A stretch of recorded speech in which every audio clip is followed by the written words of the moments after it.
സർക്കാരിന് കീഴിലെ പൊതുമേഖലാ സ്ഥാപനമായ അനർട്ടിലെ സോളാർ പദ്ധതിയിൽ ക്രമക്കേട് ചൂണ്ടിക്കാട്ടി വിജിലൻസ് ഡയറക്ടർക്ക് പരാതി നൽകി കോൺഗ്രസ് നേതാവ് രമേശ് ചെന്നിത്തല.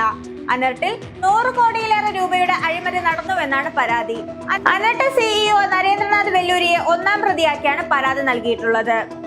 കേരളത്തിലെ കർഷകർക്ക് സൗജന്യമായി സൗരോർജ്ജ പമ്പുകൾ നൽകാനുള്ള കേന്ദ്ര പദ്ധതിയായ PM കുസും പദ്ധതിയിൽ അനർട്ട് കോടികളുടെ അഴിമതി നടത്തിയെന്നാണ് ആരോപണം. ക്രമക്കേടുകളെ കുറിച്ച് വിശദമായ അന്വേഷണം നടത്തണമെന്ന് ചെന്നിത്തല പരാതിയിൽ പറയുന്നുണ്ട്. പദ്ധതിയുടെ തുടക്കം മുതലുള്ള കാര്യങ്ങളിൽ അന്വേഷണം വേണമെന്നും ടെൻഡറുകൾ അടക്കം അന്വേഷണത്തിന്റെ ഭാഗമാക്കണമെന്നും ചെന്നിത്തല ആവശ്യപ്പെട്ടു. ക്രമക്കേടുമായി ബന്ധപ്പെട്ട തെളിവുകളും പരാതിക്കൊപ്പം നൽകിയിട്ടുണ്ട്. 5 കോടിക്കകത്ത് ടെൻഡർ വിളിക്കാൻ അർഹതയുള്ള അനർട്ട് സിഇഒ 240 കോടി രൂപയുടെ ടെൻഡർ വിളിച്ചതായി ചെന്നിത്തല നേരത്തെ മാധ്യമങ്ങളോട് പറഞ്ഞിരുന്നു.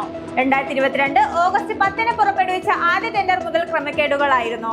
ഏറ്റവും കുറഞ്ഞ നിരക്ക് നൽകിയ സോളാർ കമ്പനി ടെൻഡറിൽ നിന്നും പിന്മാറിയതിന് ക്രമക്കേടുണ്ട്. ആദ്യ കരാറിനേക്കാൾ വൻ തുക വ്യത്യാസത്തിലാണ് രണ്ടാം ടെൻഡറിൽ കരാർ സ്വീകരിച്ചത്. ക്രമവിരുദ്ധമായി ഒന്നാം കരാർ റദ്ദാക്കിയപ്പോൾ കമ്പനികൾക്ക് ഒരു നഷ്ടവും വരാതിരിക്കാൻ അനർട്ട് ശ്രദ്ധിച്ചിരുന്നുവെന്നും ചെന്നിത്തല ആരോപിച്ചു. കോടികളുടെ ക്രമക്കേട് നടന്നത് വൈദ്യുത വകുപ്പ് മന്ത്രി കെ കൃഷ്ണൻകുട്ടിയുടെ അറിവോടെയാണെന്നും ചെന്നിത്തല പറഞ്ഞിരുന്നു.